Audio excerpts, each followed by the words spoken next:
Now it's time for the sport now, and the Exeter Chiefs made history at the weekend in the European Cup. Tennis players are also making waves in Cornwall, and Natalie and Andy can round up all the action for us now. Yes, the Chiefs have done it. A home semi-final in the European Cup. It's the furthest they've ever got in that competition. Isn't it lovely to have some good news? Oi, Natalie, hang on. I've got some good news too. And look where I am. Oh, wow. Yeah, here at St Ives, the club have built 2 synthetic clay courts costing the best part of £100,000. But for them, well, they see it as a good investment in their young players. Yep, that's amazing too. But hang on a minute, let's have a look at the Chiefs' victory. Here we go, pressing buttons and talking at the same time again. Wish me luck. They beat Northampton 38-15 and scored 5 tries in what turned out to be quite a battle and not at all one-sided at Sandy Park yesterday. Bring on French top 14 champions Toulouse, who will travel to Sandy Park this Saturday for the big semi-final. As a side, we are really excited.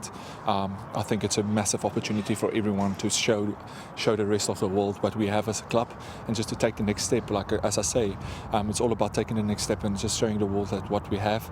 I think if for this week, it's just the team that's going to be on their best for the semi-final and do the best recovery and prepare the best. I think that's, if you want to be the best in the world, you have to prepare the best. So yeah.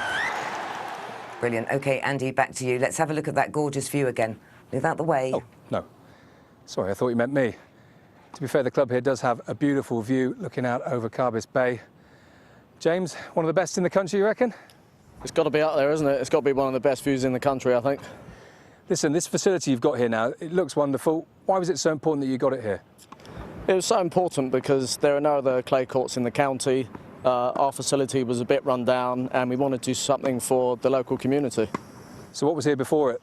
We had some very old hard courts which needed some renovation. We started last November looking into what surfaces to get and how we're going to be able to afford that. So we obviously went for the synthetic clay, and we opened just last week, so it's a 10-month project. We've got a couple of your juniors playing here. Part of this was to help improve their chances of becoming top players. Guys, can I get you to come in? I've got Chili and Lula here with me. Now, guys, having this facility on your doorstep, has it made a big difference? Yeah, it just makes it more enjoyable, and at the end of the day we get to play a better game of tennis. And what was it like before? Before there were just puddles everywhere and we wouldn't have been able to play a good game of tennis. Well, I'm glad you can today. Lulu, you're the other half of this game. For you, do you think this is going to help you develop as a player, having this here? Yeah, because it's easier to run on, so I can get to the ball quicker. You're obviously getting to the ball pretty quickly already. You're the champion here. Do you want to let me know who you beat in the final? Tilly.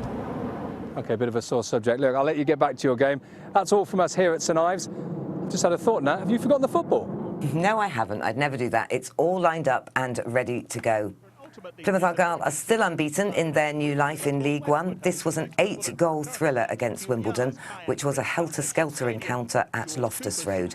It finished 4-4, honours even. Now, there was a bit of a worrying development today for Argyle when Leyton Orient, who Plymouth played in the EFL Cup last week, announced that a number of their players had tested positive for coronavirus. Argyle players will be tested as a precaution before Saturday's game against Shrewsbury. One league below, and Exeter City lost their first game at home. They were beaten 2-0 by visitors Port Vale. OK, what's the betting? He's being taught a lesson by the girls down in St Ives. Here we go now. This is more like it. In the game.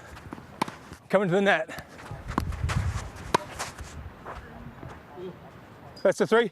You know, I could watch him lose all day, but at this rate, we're in danger of crashing into the one show. So that's the sport. Back to you, Vic.